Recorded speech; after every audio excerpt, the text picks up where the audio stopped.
मैंने आपको 3 revision series करा दी हैं। आज मैं आपको इस वीडियो में तीनों रिवीजन सीरीज़ का सेपरेट वीडियो लाया हूँ, यानी कि आपका 19 मिनट से 20 मिनट में जो है तीनों वीडियो का मोस्ट इम्पॉर्टेंट क्वेश्चन कवर कराए जाएँगे। तो आप जो है अगर उन तीनों सीरीज़ को नहीं देखें तो आप सिर्फ इसी वीडियो को देख लीजिए। इसमें आपको जो है most important question answer, central idea, homophones, synonyms, antonyms सारे जो है इम्पॉर्टेंट टॉपिक कवर करा दिए जाएँगे। जैसा कि यहाँ पर आप देख सकते हैं स्क्रीन पे आपको मोस्ट इम्पॉर्टेंट 2 क्वेश्चन करा दिए गए हैं यहाँ पर, मतलब प्रोवाइड कराए गए हैं, तो आप इसको अपने नोट्स में लिख सकते हैं। फिर आपको आगे से जो है पूरा एक्सप्लेनेशन के साथ जो है वीडियो में मिल जाएगा। What had been put up on the bulletin board? तो the French districts of Alsace and Lorraine had been taken over by the Prussians. Hence, the bulletin board displayed the news that an order had come from Berlin to teach only German in the school of Alsace and Lorraine.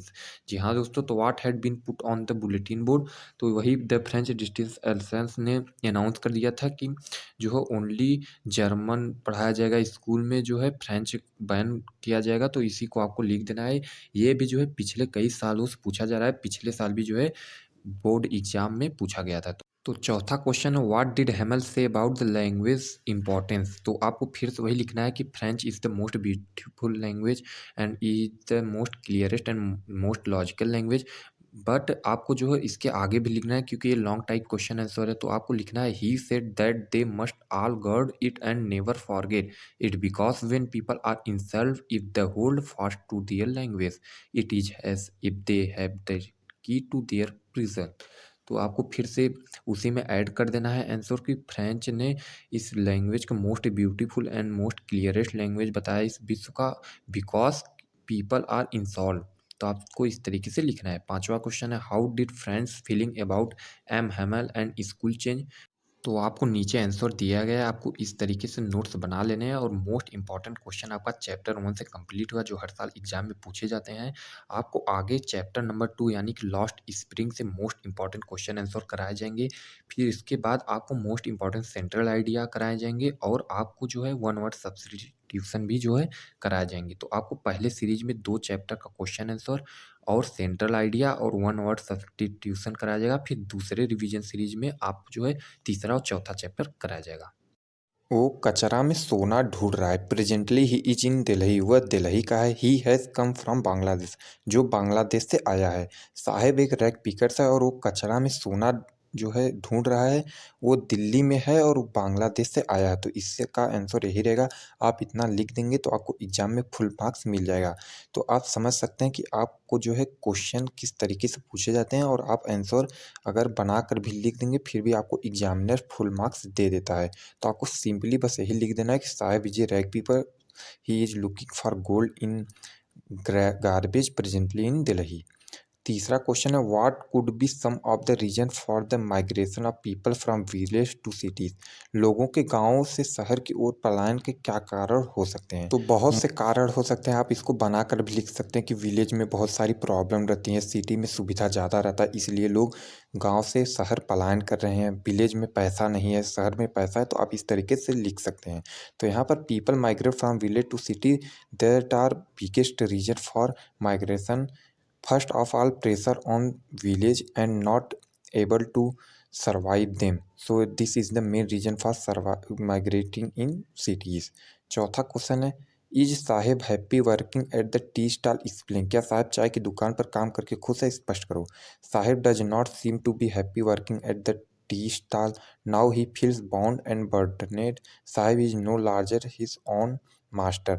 Saheb tea stall पे काम करके खुश नहीं है, क्योंकि वह वहाँ पर अपने को बंधा हुआ मान रहा है और वह जो है अपना काम नहीं कर पा रहा है, इसलिए वह दुखी है। तो आप इतना आंसर लिख दीजिएगा। पांचवा क्वेश्चन है, what makes the city of Firozabad famous. Firozabad city किस के लिए प्रसिद्ध है। तो Firozabad is for famous for glass blowing industry. जी हाँ दोस्तों, चूड़ी बनाने के लिए फिरोजाबाद जो है फेमस है। Every other family here is engaged in making bangles. यहाँ पर चूड़ी बनाती है हर family. It is famous for its bangles. या जी हाँ दोस्तों, फिरोजाबाद चूड़ी के लिए, ग्लास के लिए, इस सब के लिए प्रसिद्ध है। तो आप इतना आंसर लिख दीजिएगा, Firozabad is famous for glass blowing industry. Every other family here is engaged in making bangles. It is famous for it bangles. Bangles मतलब होता है चूड़ी। जी हाँ दोस्तों, तो फिरोजाबाद चूड़ी के लिए प्रसिद्ध है। तो ये आपका चौथा पांचवा क्वेश्चन मोस्ट इंपॉर्टेंट क्वेश्चन है, जो आपको जो है लगभग हर साल एग्जाम में पूछा जाता है।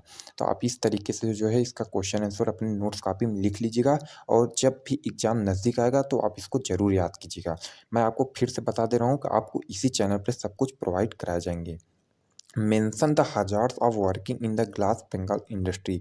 चूड़ी उद्योग में काम करने के खतरे बताइए। क्वेश्चन छठवां, ये मोस्ट इंपॉर्टेंट क्वेश्चन है। Workers work in dingy cells without air and light, they lose the brightness of their eyes, the powder from the polishing of bangles also blind them. तो बहुत से खतरे हैं चूड़ी उद्योग में काम करने के, जैसे जो है जो वहाँ पर काम करते हैं उनको लाइट जो है अच्छे से नहीं मिलती है, जिसके कारण उनकी आँख अंधी हो जाते हैं, वो देख नहीं पाते, और उन्हें कई तरीके की बीमारियाँ भी हो जाती हैं। जो वहाँ बंगाल बैंगल्स बनाने यानी चूड़ियाँ बनाने में जो पॉलिशिंग का पाउडर उड़ता है उनके आँखों में चला जाता है, जिससे उन्हें कई प्रकार की बीमारियाँ हो जाती है। तो ये सब है कि चूड़ी उद्योग में काम करने के खतरे हैं। तो आप इसको ईज़िली लिख लीजिएगा कि वर्कर्स आर इन डायनरी cells without air and light, they are blind them for powder from the polishing of bangles. तो इस तरीके से आप इसका आंसर लिख लेंगे। तो ये मोस्ट इंपॉर्टेंट क्वेश्चन आंसर है। सातवां क्वेश्चन है, how is Mukesh attitude to his situation different from that of his family. अपने हालात के प्रति मुकेश का दृष्टिकोण उसके परिवार के दृष्टिकोण से किस प्रकार भिन्न था। तो Mukesh comes from a family of bangles maker. Mukesh भी जो है चूड़ी बनाने वाली फैमिली से बिलोंग करता था। Unlike his family members he does not want to ceiling to bangle making, he want to became a motor mechanic. वो चाहता था कि वो बंगाल मेकिंग ना करे, चूड़ी ना बनाए, और वो मोटर मैकेनिक बने। तो आप इतना आंसर इसका लिख दीजिएगा। वाई डिड साहब join the job at the milk booth. साहब ने मिल्क बूथ पर नौकरी क्यों ज्वाइन की। साहब join the job milk booth because he got their money and all his mills, he was paid 800 rupees for his service. साहब ने booth milk पे इसलिए ज्वाइन की क्योंकि वहाँ पर अच्छा पैसा मिल रहा था, और उसे 800 रुपये मिल रहे थे इस सर्विस के लिए, इसलिए उसने जो है मिल्क बूथ ज्वाइन की। तो इस तरीके से आप क्वेश्चन आंसर करेंगे। मैं नेक्स्ट वीडियो में आपको लॉन्ग टाइप आंसर क्वेश्चन करा दूंगा। तो ये आप आठों क्वेश्चन आंसर नोट्स में लिख लीजिएगा। ग्रामर में वन वर्ड सब्स्टिट्यूशन जो है 2 मार्क्स का पूछा जाता है एग्जाम में, तो मैं आपको 10 क्वेश्चन कराऊंगा। जैसे a person who does not believe in the existence of god, atheist. A person who is out to destroy our government law and order, anarchist. A life history of a man written by someone else, biography. तो इस तरीके से आपको one word में answer देना होता है।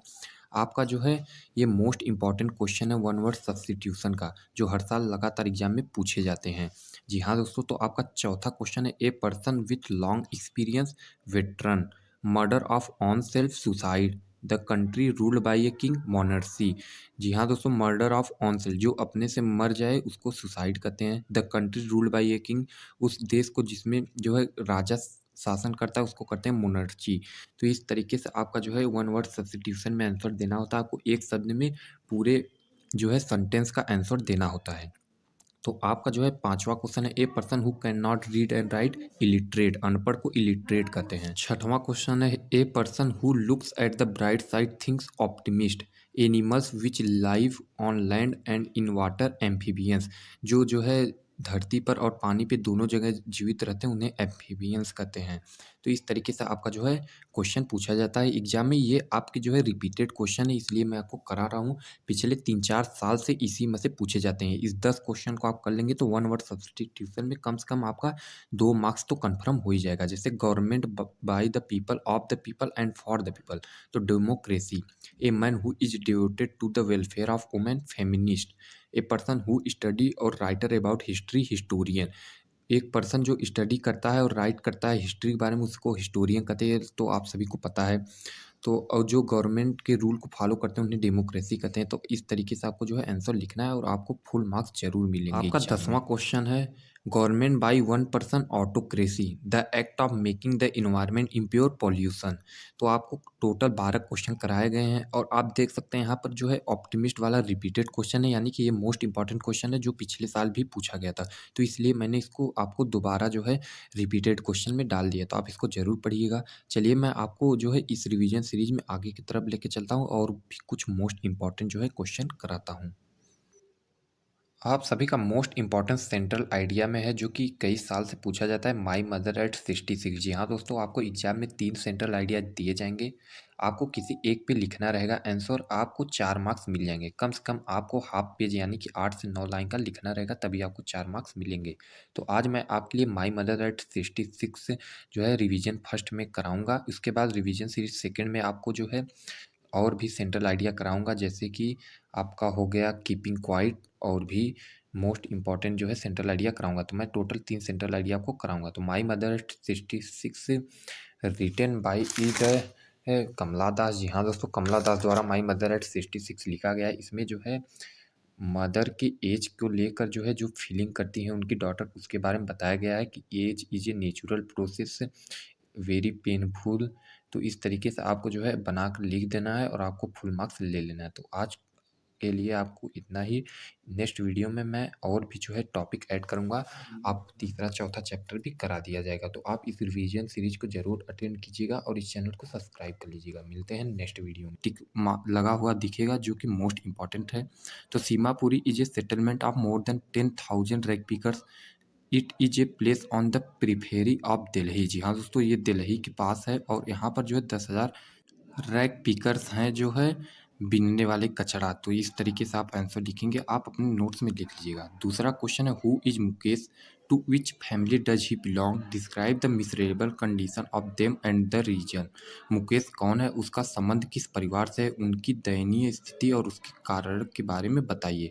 तो इसका भी आपको आंसर प्रोवाइड कराया गया है, आप इसको जो है नोट्स में लिख लीजिएगा, क्योंकि अगर मैं एक्सप्लेन करूँगा तो बहुत टाइम लग जाएगा। तो इस तरीके से आपका एग्जाम में आता है क्वेश्चन।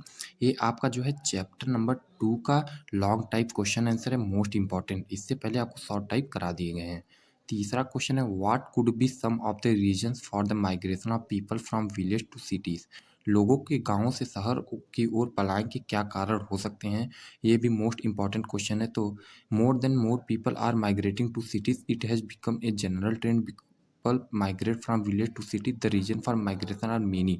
जी हाँ दोस्तों, बहुत सारे रीजन हो सकते हैं जो है गांव से शहर जाने के, जैसे सुविधा हो सकता है, पैसे कमाने के लिए लोग शहर जाते हैं, जैसा कि आप लोग जानते हैं। तो इस तरीके से आपको जो है आंसर लिखना है, जो कि आपको मोस्ट इंपॉर्टेंट क्वेश्चन आंसर है।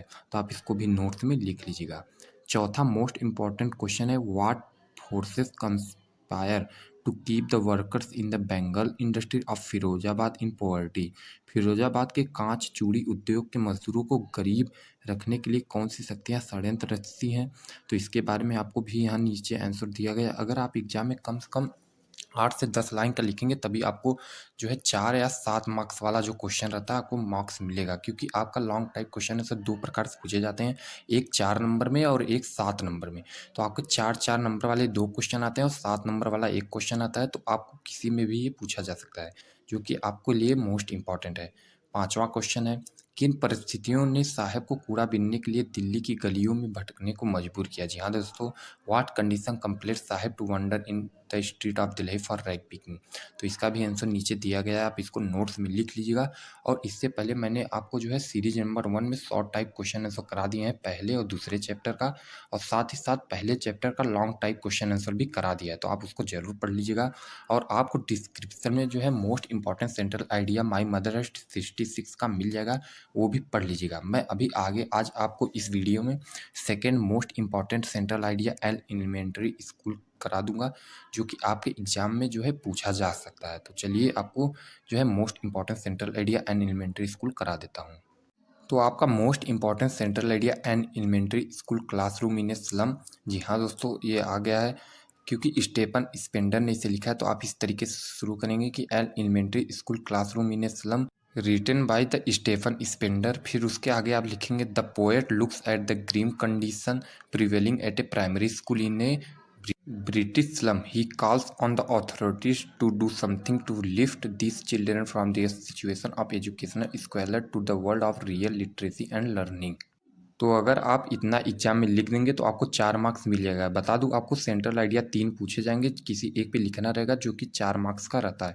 तो मैंने एक माई मदर 66 करा दिया हूं, आज दूसरा भी करा दिया, नेक्स्ट वीडियो में आपको तीसरा भी करा दूंगा। आपको 10 से 12 लाइन में ट्रांसलेट करना होगा। यहाँ पर आपको जो है मैं एक होमवर्क दे रहा हूँ ट्रांसलेशन के लिए। कुछ इस प्रकार से आपका पैराग्राफ दिया गया है, आप इसको ट्रांसलेट जरूर कर लीजिएगा अपने से। आपको सही गलत जो भी आता है आप ट्रांसलेट ज़रूर कीजिएगा और कम से कम 10 से 12 लाइन ज़रूर लिखिएगा, तभी आपको 5 मार्क्स मिलेंगे, क्योंकि ये सभी क्वेश्चन आपके स्कोरिंग मार्क्स के रहते हैं, तो आप इसको ज़रूर कीजिएगा। जी हाँ दोस्तों, तो यहाँ पर आपको जैसे लिखा है, मनुष्य को ईश्वर की ओर से समय रूपी शक्ति प्राप्त हुई है। जो व्यक्ति शक्ति का सुनियोजित प्रयोग करता है उसे शारीरिक और आध्यात्मिक ज्ञान मिलते हैं। तो आपको एक-एक लाइन पढ़कर उसको जो है इंग्लिश में ट्रांसलेट करना है, ये आपके लिए होमवर्क है। चलिए आपको होमोफोन्स करा देता हूँ, जो कि मोस्ट इम्पोर्टेंट है, आपके एग्ज़ाम में 2 मार्क्स के लिए जो है पूछे जाते हैं।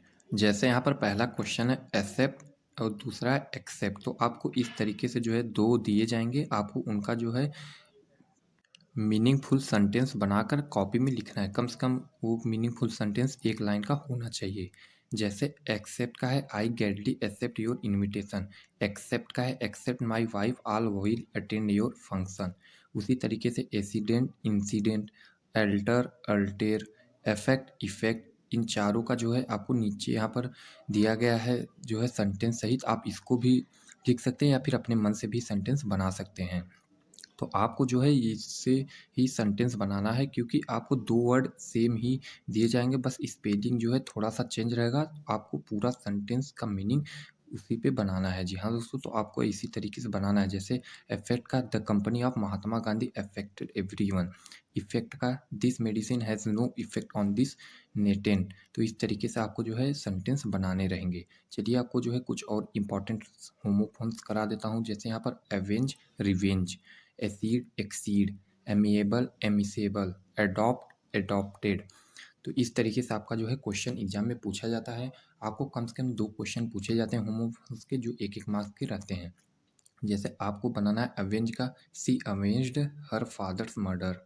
रिवेंज का the demonstrators took revenge for police firing on them by killing several policemen. तो इस तरीके से आपको सेंटेंस बनाने हैं। फिर यहाँ पर आपको मोस्ट इम्पॉर्टेंट सिनोनिम्स दिए गए हैं। जी हाँ दोस्तों, जैसे ample, extensive, plentiful, envy, trouble, harass, casual, flatter, competent, skilful, capable, dutiful, submissive, respectful, doubt का सस्पेक्ट, डेनी का रिफ्यूज़, इनेमी का फॉर, ईरर का मिस्टेक्स, फ्रीडम का लाइब्रेटरी, ग्रीफ का सैरो, सैडनेस। तो इस तरीके से आपको जो है सिनोनिम दिए गए हैं, जो कि मोस्ट इंपॉर्टेंट है और हर साल एग्जाम में पूछे जाते हैं। जी हाँ दोस्तों, सिनोनिम्स का मतलब होता है पर्यायवाची, यानी कि एक वर्ड के जैसा कई वर्ड या फिर एक शब्द का कई मीनिंग। तो आपको इस तरीके से लिखने हैं। यहाँ पर जो ग्रीन टिक का लगा है, ये मोस्ट इंपॉर्टेंट सिनोनिम्स हैं जो हर साल एग्जाम में रिपीटेड होते हैं। तो आपको वहाँ पर ग्रीन टिक मिल जाएगा, आपको उसे ज़रूर याद करना है। जैसे डिलाइट का प्लीज़र होता है। यहाँ पर आपको जो है मोस्ट इंपॉर्टेंट सिनोनिम्स कराए गए हैं। 20 मोस्ट इंपॉर्टेंट सिनोनिम्स हैं, आपको इन्हें याद कर लेना है और इसमें से कम 10 तो रिपीटेड सिनोनिम्स हैं जो हर साल एग्जाम में लगभग पूछे जाते हैं। चलिए मैं आपको मोस्ट इंपॉर्टेंट एटोनिम्स करा देता हूँ। जैसे एभोर का होता है लाइक, अप्रूव, एनालिसिस का सिंथेसिस, बैरन का फर्टाइल, बूम का स्लम्प, कैलस का सॉफ्ट, सेंस्योर का प्राइस, कॉमन का रेयर, कॉम्प्लेक्स का एक्सपांड, क्रूल का काइंड। यहाँ पर भी आपको ग्रीन टिक मिल जाएगा, जो कि रिपीटेड क्वेश्चन है, मोस्ट इंपॉर्टेंट। जी हाँ दोस्तों, एंटोनिम्स मतलब होता है विलोम शब्द। ये हिंदी में भी पूछे जाते हैं, इंग्लिश में भी। इसका अर्थ होता है आपको एक शब्द के विलोम शब्द लिखना है। ये भी 20 हैं, यानी कि आपका टोटल जो है 20 सिनोनिम्स, 20 एटोनिम्स, 40 क्वेश्चन कराए गए हैं, जो कि आपके एग्जाम में मोस्ट इंपॉर्टेंट है। आपको 6 मार्क्स फिक्स कर देंगे। आपके एग्जाम में 6 मार्क्स के पूछे जाते हैं सिनोनिम्स, एटोनिम्स। तो मिलते हैं नेक्स्ट